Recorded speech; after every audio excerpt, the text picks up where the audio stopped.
नमस्कार, मी डॉक्टर रुपेश काटकर. आज आपण वंध्यत्वाच्या विषयावर एक सखोल चर्चा करणार आहोत. पुढील 30 मिनिटात आपण या समस्येची कारणे, निदान आणि उपचारांची सर्व शास्त्रीय माहिती जाणून घेऊया. वंध्यत्व म्हणजे काय?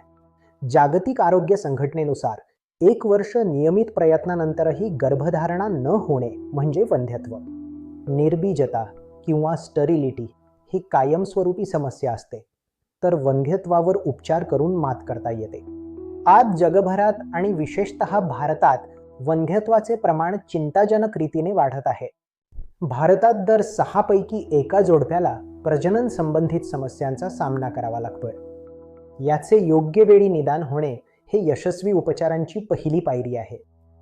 आता आपण वंध्यत्वाची कारणे पाहण्यापूर्वी नैसर्गिक गर्भधारणा कशी होते ते सविस्तर समजून घेऊया. दर महिन्याला स्त्रीच्या अंडाशयातून एक परिपक्व अंडे बाहेर पडते, ज्याला आपण ओव्ह्युलेशन म्हणतो. दुसरीकडे लाखो शुक्राणू गर्भाशयाच्या मुखातून फॅलोपियन ट्यूबकडे आपला प्रवास सुरू करतात.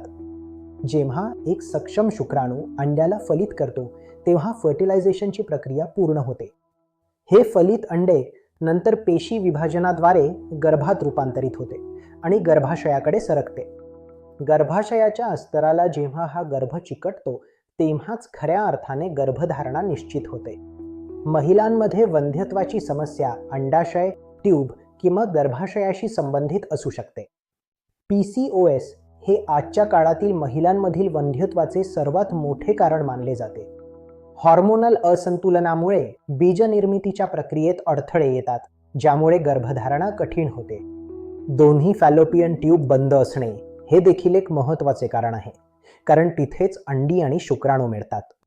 एंडोमेट्रियोसिसमुळे ओटीपोटात सूज येते आणि अवयवांच्या रचनेत बदल होऊन प्रजनन क्षमतेवर परिणाम होतो. वयोमानानुसार स्त्रीच्या अंड्यांची संख्या आणि गुणवत्ता दोन्ही कमी होऊ लागतात, विशेषतः 35 वयानंतर.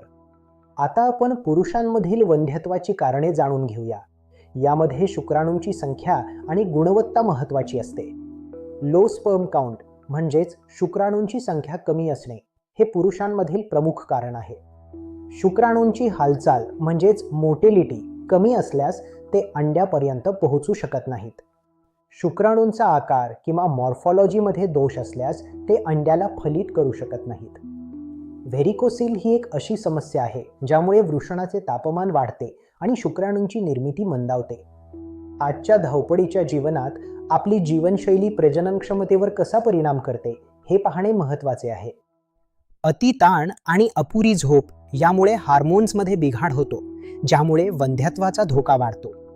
लठ्ठपणा आणि चुकीचा आहार हे देखील स्त्री पुरुष दोन्हींच्या प्रजनन क्षमतेसाठी घातक आहेत.